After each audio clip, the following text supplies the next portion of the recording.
Welcome to Motorcycle Melee's review of the 2015 Yamaha FZ-09. This review is designed to address the needs of other commuter riders who are researching bikes for their commute. I hope you find this review useful. If so, please feel free to subscribe and like it. I'm a commuter who puts in 100 plus miles a day, 4 days a week. I bought the FZ-09 in March 2016. And 4 months later, I have 7,000 miles on it. I'm short at 5'5", and while the FZ-09 specs say the seat is 32.1 inches high, I'm able to nearly flat-foot both feet at a stop. Shifting my butt closer to the tank and having boots with about a 3/4 inch sole help me to get my feet nearly flat. I'm not really fond of the transformer-like edges in the headlight and the front bumper. The front bumper has what looks like Batman ears that sit in front of the forks.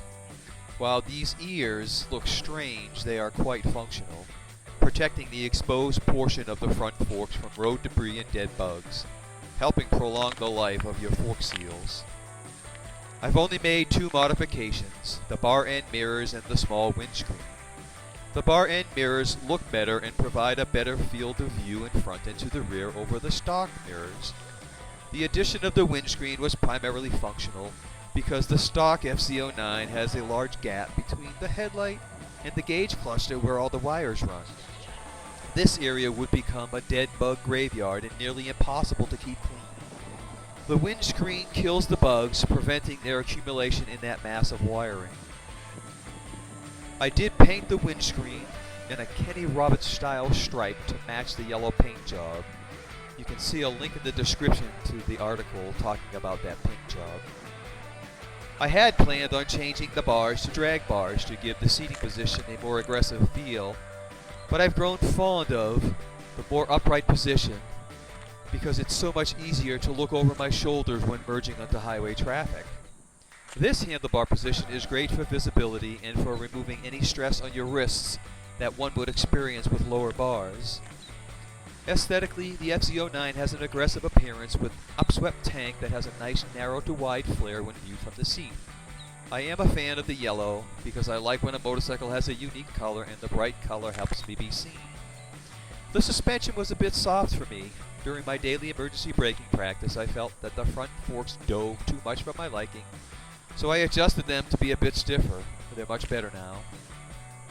The throttle on the 2015 still suffers a bit from the snatchiness similar to the 2014 model. There seems to be a spot just after the free play where I had to be especially cognizant of my throttle control, otherwise I would cause a sudden jolt in acceleration. I adjusted some of the slack out of the throttle and that seemed to help a little. Here's a quick dashboard or gauges review. The dash does a nifty digital dance when you turn the key, giving it a modern feel that matches the bike's technology. Notice the placement of the neutral indicator. The start switch is a bit different than other bikes. It is a single switch that you pull back to start, push it forward to turn it off. The tachometer seems to have taken a less prominent place, sitting across the top of the dash. It is sometimes a bit hard to see. Here's a short throttle twist so you can see how the tach works. The speedometer is large and easy to see, with the mode indicator above that. There are 3 modes, standard, A, and B modes that are activated by a button near the right hand grip. I ride in standard mode, which offers plenty of power. The gas gauge is easy to see using a 5-bar vertical graphic. Here's the high-low beam indicator next to the turn signal indicator, which unfortunately tells you only that your turn signals are on but not which side. The gear position indicator is very nice to have. You'd think I'd be able to remember which gear I'm in, but in my previous Bonneville and FZ-6R, with no gear indicator, I often forgot which gear I was in. This is a nice feature. On the dash is a select and reset button that helps you cycle through the engine temperature, outside temperature, odometer, yes, 7,000 plus miles in just 4 months, 2 trip meters that are reset using the reset button, a miles per gallon, and an average MPG, which quite frankly I don't use.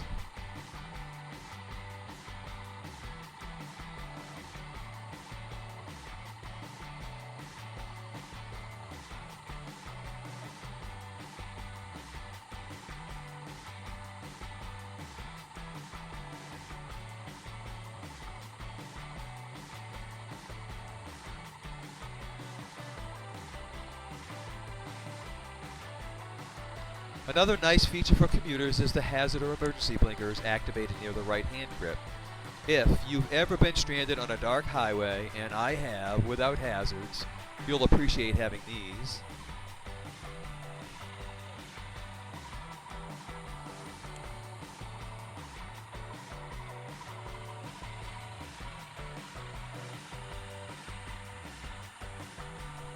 There's also a flash to pass switch near the left hand grip.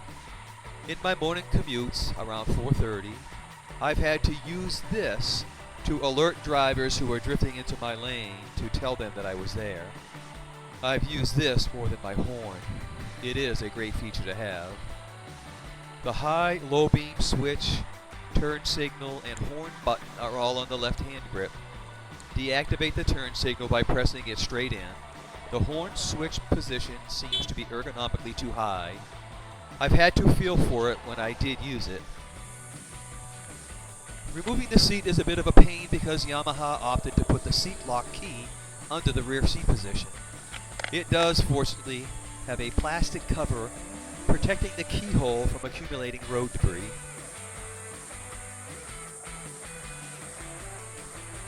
The underseat storage is sparse. There are 2 spots to store stuff, but I'm uneasy about storing stuff in that front space.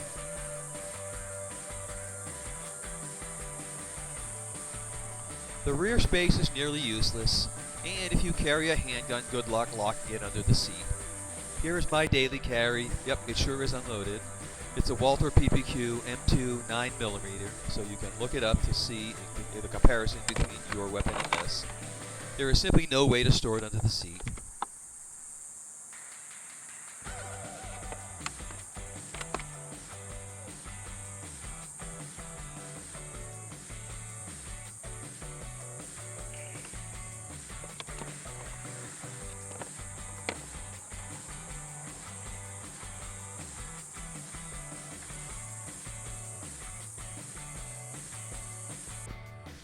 Overall, the FZ-09 offers ample power and a sporty stance that commuters will probably enjoy while plodding along the city and zipping along in highway traffic.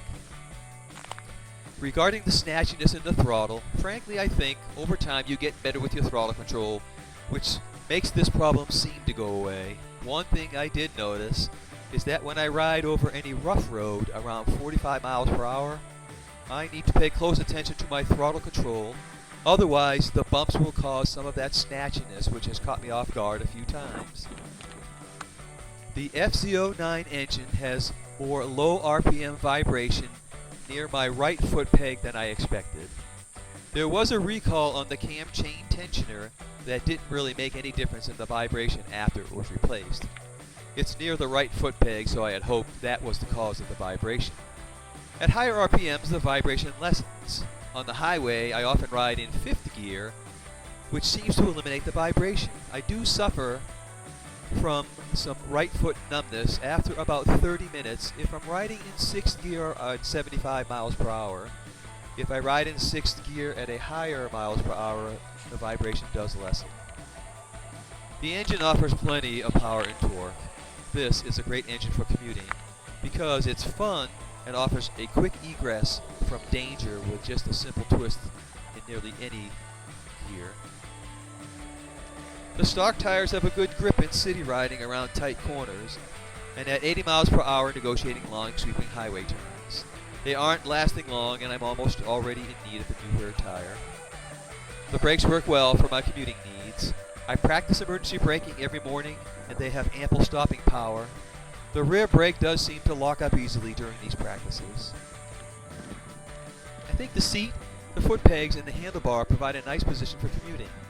The foot pegs are slightly behind your buttocks and help give a sportier feel to your ride. The gas tank will probably get you around 115 to 120 miles doing highway driving between 75 and 85 miles per hour. It has an aggressive look that matches the power and torque it offers. Storage is a problem, but that can be overcome with some universal aftermarket saddlebags. See the link in the description for my review of some Nelson rig bags. The tank is only 3.7 gallons, so every day at the end of my commute I need to fill up to prevent needing to get gas during my lunch hour at work the next day. The biggest drawback for commuters, the biggest drawback is the seat, which does cause some discomfort after just 20 or 30 minutes of highway riding. The seat is a bit uncomfortable because it seems to push you forward.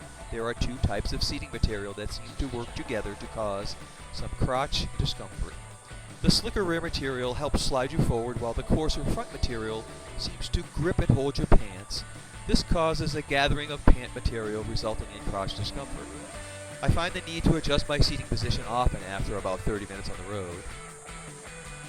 Mounting the bike closer to the tank seems to help.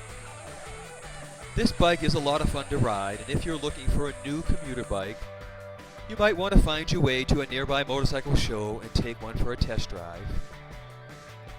Please remember that if you found this review helpful, please like it and subscribe.